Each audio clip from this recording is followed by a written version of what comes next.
Guys welcome to my new video. तो आज हम करने वाले फुल फेस वैक्स, जिसमें हमें इस तरह की वैक्स है जिसे बोलते हैं बीन वैक्स। कई एलोवेरा वैक्स भी यूज़ करते हैं, लेकिन वो नहीं करनी चाहिए, वो बहुत ख़राब होती है।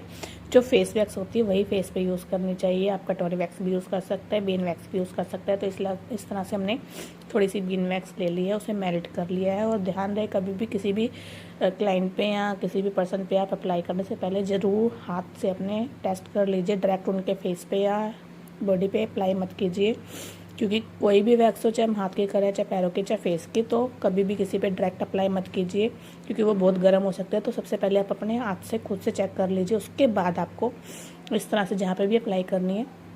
ये फेस वैक्स है तो इसे आप इस तरह से अप्लाई कर सकते हैं। पाउडर अप्लाई करने के बाद इस तरह से चेक करने के बाद ही पतली लेयर अप्लाई कीजिए। ये एक बार पूरी फैलाने के बाद एक लेयर इसके ऊपर डबल कीजिए, ताकि हमें रिमूव करने में इजी हो जाए। क्योंकि सिंगल लेयर अगर हम उतारते हैं तो हमें रिमूव करने में बहुत प्रॉब्लम होती है, फिर ये टूट जाती है। तो इस तरह से हमें अच्छे से एक लेयर अप्लाई करने के बाद पतली लेयर, और फिर उसके ऊपर एक सेकंड लेयर अप्लाई करनी पड़े, ताकि इसका जो टेक्सचर थोड़ा सा मोटा हो जाए और हमें खींचने में, मतलब कि रिमूव करने में थोड़ा सा इजी हो जाए। मैंने पूरे फेस पे थोड़े सेक्शन लगा करके अप्लाई कर दी है, और इसको मैं अच्छे से बाद में रिमूव कर दूंगी। और एक चीज़ और ध्यान रखनी है आपको, कभी भी इस तरह से वैक्सिंग नहीं उठानी स्पैचुले में, ताकि वो डॉट डॉट करके गिर जाए। हमें थोड़ी ही वैक्सिंग उठानी है और थोड़ी को ही बहुत अच्छे से अप्लाई कर देना है, अच्छे से फैला करके।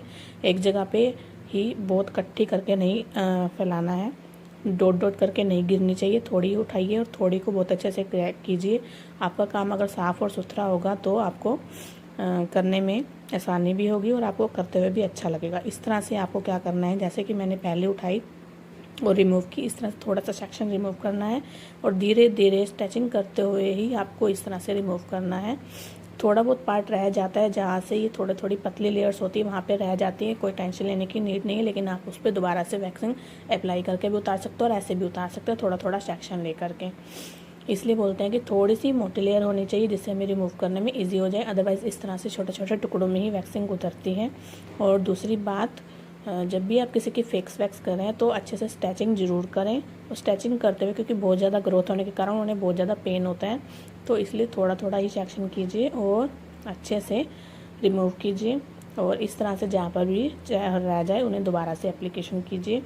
और कभी भी मोटी लेयर मत उठाएं, मतलब कि ऐसी मत उठाएं स्पैचुले में कि जो टप टप करके गिरने लग जाए, क्योंकि रिस्क हो जाता है और जहाँ पे गिरेगी वहाँ पे जल सकती है स्किन। तो थोड़ी सी उठाएं और थोड़ी सी ही लगाएं, अच्छे से फैलाएं और उसे 2 मिनट का टाइम दे करके इस तरह से अच्छे से रिमूव कर दीजिए स्ट्रेचिंग करके।